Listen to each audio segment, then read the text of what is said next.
इसी प्रकार सन्मुख विराजमान श्री परमहंस महान विभूतियों के सुंदर पावन दर्शन दीदार करते हुए मिलकर बोलना जयकारा। बोल मेरे श्री गुरु महाराज की जय। गुरुमुखों, श्री सद्गुरुदेव जी की कृपा और प्रसन्नता प्राप्त करने के लिए गुरुमुखों को कुछ जरूरी बातें अपने जीवन में ढालने की नित्यांत आवश्यकता होती है और इन्हीं कुछ मुख्य बातों को आधार मानकर गुरुमुख अपने जीवन में चलता है तो श्री सद्गुरुदेव जी की प्रसन्नता अवश्य प्राप्त करता है। जिनमें से एक है भजन और सिमरन का जो उत्तम समय होता है वह सुबह 3 से 6 का होता है। और दूसरा, गुरु को वीडियो लाइक करना, सब्सक्राइब करना प्लीज। 24 घंटे में से 3 घंटे का हक जो रहता है उन 3 घंटों पर उसके गुरु का हक होता है, जो कम से कम 3 घंटे हर गुरुमुख को अपने गुरु के लिए निकालना बहुत ही जरूरी होता है। तीसरा, अपने गुरु के वचनों की पालना करना ही असली गुरु भक्ति होती है। अपने गुरु का पहला आदेश भजन और सिमरन का होता है, जो हम गुरुमुखों को नाम दान के समय हमको दिया जाता है।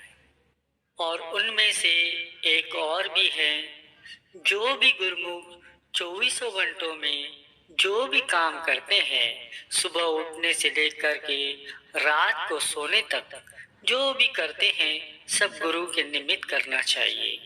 तो कोई भी उसको कष्ट क्लेश या कोई भी कर्म उनके ऊपर लागू नहीं होते।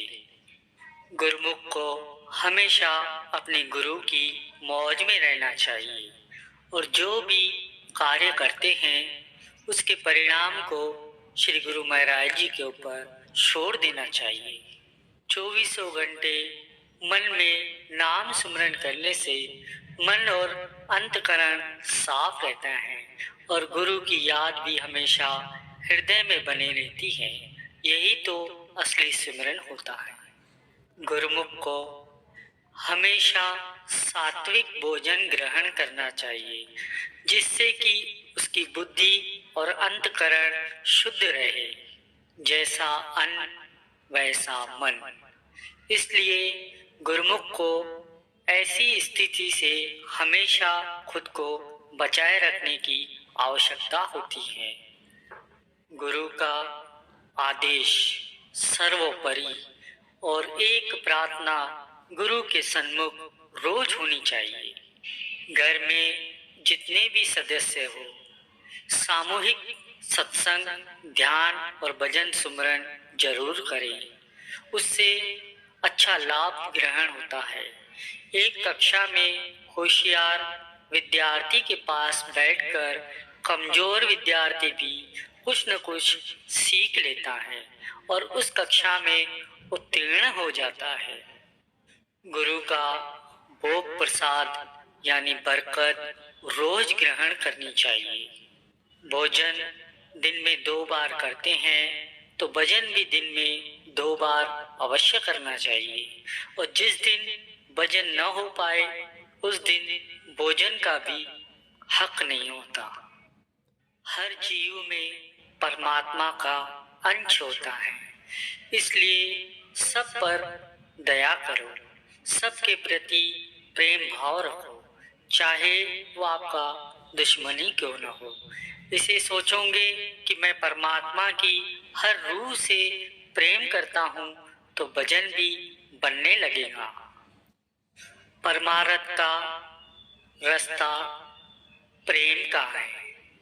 दिमाग लगाने लगोगे तो दुनिया की बातों में ही फंस के रह जाओगे। यह दुनिया माया का फैला हुआ बहुत बड़ा एक जाल है। इन अगर नेह लगाओगे तो अपना मानसिक संतुलन और मानसिक शांति दोनों ही गंवा बैठोगे। इसलिए महापुरुष समय समय पर हम गुरुमुखों को चिताते आते हैं कि माया के काम धंधों में न फंसो और भजन बंदगी करके अपने जीवन को सफल बनाओ। हमेशा अपने भाग्यों की सराहना करते आओ, क्योंकि आपको गुरु और नामदान दोनों मिल गए हैं। जब दुनिया रोती नजर आएगी तब इसकी कीमत आप अच्छी तरह समझते चलोगे। गुरु को वीडियो लाइक करना, सब्सक्राइब करना प्लीज़। शरीर को सुखाना पड़ता है, मन और इंद्रियों को वश में करना पड़ता है। जो अपने मन और इंद्रियों पर नियंत्रण रखता है वही परमार्थ के लायक होता है।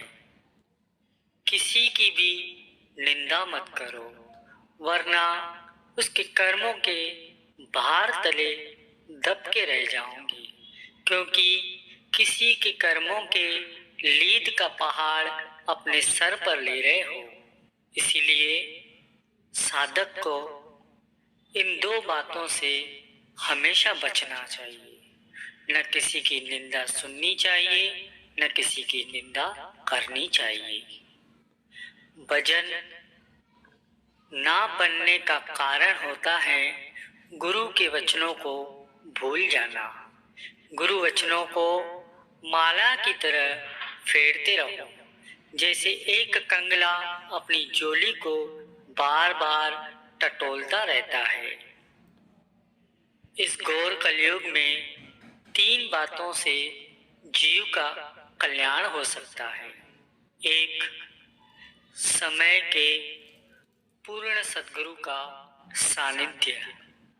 2, संत महात्माओं की संगत। और 3, नाम का सुमिरन, ध्यान और भजन। बाकी सब अंधकार की बातें हैं। एक बार हमारे श्री गुरु महाराज जी ने भजन सिमरन के ऊपर बहुत ही अद्भुत लफ्ज फरमाए। उन्होंने फरमाया कि जो भजन सिमरन पर बैठता है, जो नियमित रूप से भजन सिमरन करता है और उनका मन भजन सिमरन में लगता भी है, तो हम उनसे बहुत खुश होते हैं। पर जिनका मन भजन सिमरन में नहीं लगता, फिर भी वह नियमित रूप से बैठते हैं, तो हम उनसे बहुत ज़्यादा खुश होते हैं। क्योंकि जिसका मन लगता है उसके लिए तो बैठना आसान होता है, और जिसका मन नहीं लगता उसका तो रोज ही मन से झगड़ा होता है, रोज ही एक संघर्ष होता है। और हमारे श्री सद्गुरुदेव जी को तो हमारे संघर्ष, हमारे प्रयास ही प्यारे होते हैं। गुरु को वीडियो लाइक करना, सब्सक्राइब करना।